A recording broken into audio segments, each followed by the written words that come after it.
Ini Presiden selalu mengatakan bahwa saya akan mendukung 3 paslon, ya. Jelas ya. Tapi Anda tahu ketika misalnya dia di perkumpulan silat atau dalam kegiatan yang lain, dia selalu mengatakan bahwa Indonesia perlu presiden yang kuat. Dan orang itu adalah Prabowo Subianto.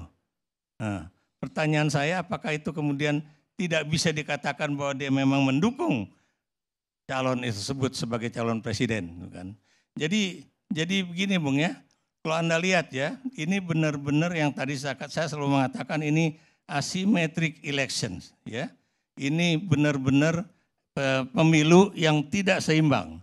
Kenapa demikian? Karena ada seorang presiden yang kemudian menguasai berbagai bidang, ya, dan kemudian dia mendukung salah satu pasangan calon, ya, yang harusnya dia bilang, dia ngomong sendiri ya, bahwa dia itu akan netral di situ, ya. Nah, ini yang tadi saya katakan, kalau kemudian Anda juga mengatakan kalau ini yang kita cegah jangan sampai terjadi apa yang disebut ngobokrasi, ya. Anda lupa, ya.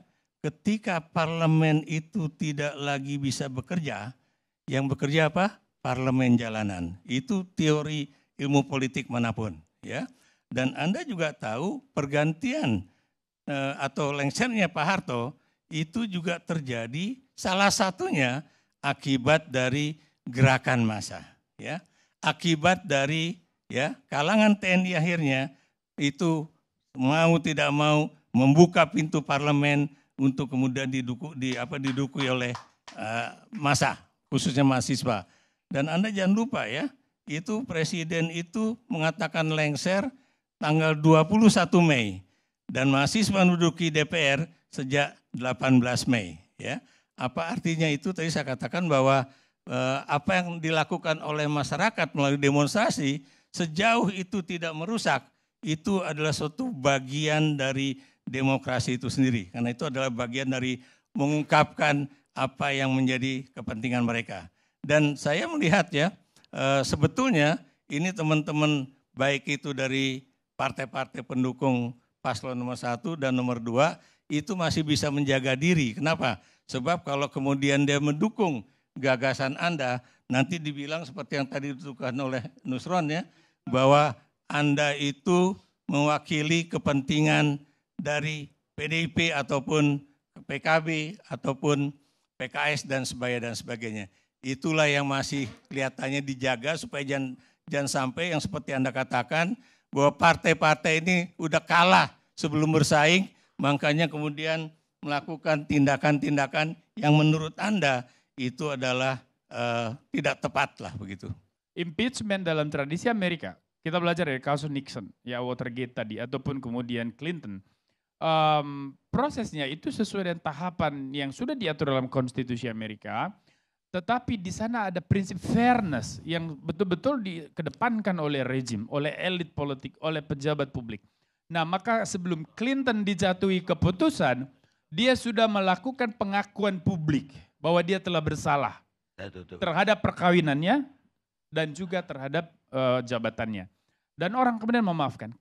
Nixon melakukan yang sama. Dia berdiri di mimbar, dia mengatakan bahwa saya tidak mau berdebat soal siapa yang salah. Saya ada di pucuk tertinggi dalam hierarki persoalan Watergate, maka saya memikul tanggung jawab yang tertinggi. Oleh karena itu saya mundur dari jabatan saya sebagai presiden.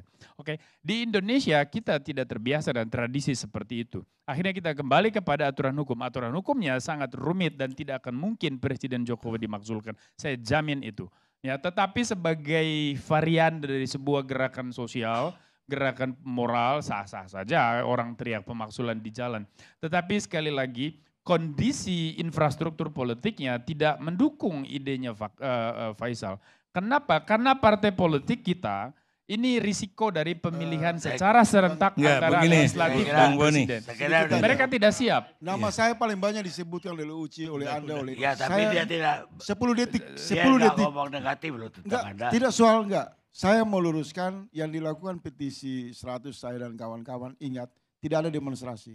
Kami akan masuk ke jantung. Contoh, saya mau tidak ada contoh. Enggak, ya maksud saya kami menemukan walaupun kami tidak datang di Menko Polhukam, di pusat kekuasaan hari ini adalah titik-titik permusuhan yang akan... Esensi. Saya mau mengaitkan Faisal dengan Bung Nusron. Saya Karena setuju, tadi saya kan setuju. Bung Nusron mengatakan bahwa presiden dipilih oleh rakyat, you tidak punya hak mengatasnamakan rakyat untuk menjatuhkannya. Saya mau mengatakan bahwa by teori, karena tadi mengutip Huntington, partisipasi ada dua, formal, non formal. Setuju, Pemilu itu formal, non formal itu gerakan-gerakan terserah lah, demonstrasi lah apapun, tetapi tidak dalam konteks yang destruktif ya. Nah maksud saya begini, ide pemakzulan yang kamu munculkan, saya sendiri membacanya sebagai sebuah gerakan moral, sebagai sebuah dinamika diskursif. Dan saya percaya betul Pak Jokowi juga akan membacanya begitu secara positif. Sehingga tidak pernah akan terganggu dengan gerakan macam ini. Kecuali kalau partai politik satu haluan dalam berpikir dengan Faisal. Lalu kemudian mereka akan mengabaikan kepentingan pribadi mereka untuk menang di pemilihan legislatif. Lalu fokus memikirkan bangsa dan negara dalam perspektif pilpres. Lalu mereka semua mengambil sikap. Oh idenya Faisal ini bagus. Lalu, mungkin kalau itu terjadi, perubahan yang dimimpikan oleh Faisal dan 99 yang lain atau lebih, itu mungkin bisa terwujud. Jadi intinya ini teman-teman itu menginginkan supaya namanya pemilu itu benar-benar fair. Ya, namanya pemilu benar-benar tidak ada yang diuntungkan oleh kekuasaan yang ada di dalam tangan presiden ya. Kenapa demikian ya? Makanya ada misalnya kawal pemilu, jaga pemilu, itu adalah bagian dari gerakan-gerakan moral ya dari civil society ya. Dan ini akan bergerak terus ya. Dan kita juga tahu bahwa kita tidak ingin misalnya setelah pemilu terjadi misalnya orang yang tidak mau menerima hasil ya. Karena ini akan berbahaya bagi pemilu itu sendiri. Dan Anda jangan lupa ya bahwa presiden sekarang tidak menjalankan apa yang dikatakan oleh Huntington itu adalah sekarang dia lagi menjalankan apa yang disebut bukannya objektif civilian control tapi subjective civilian control to the military, to the police ya, to ASN dan sebagainya. Itu yang buat saya bahaya.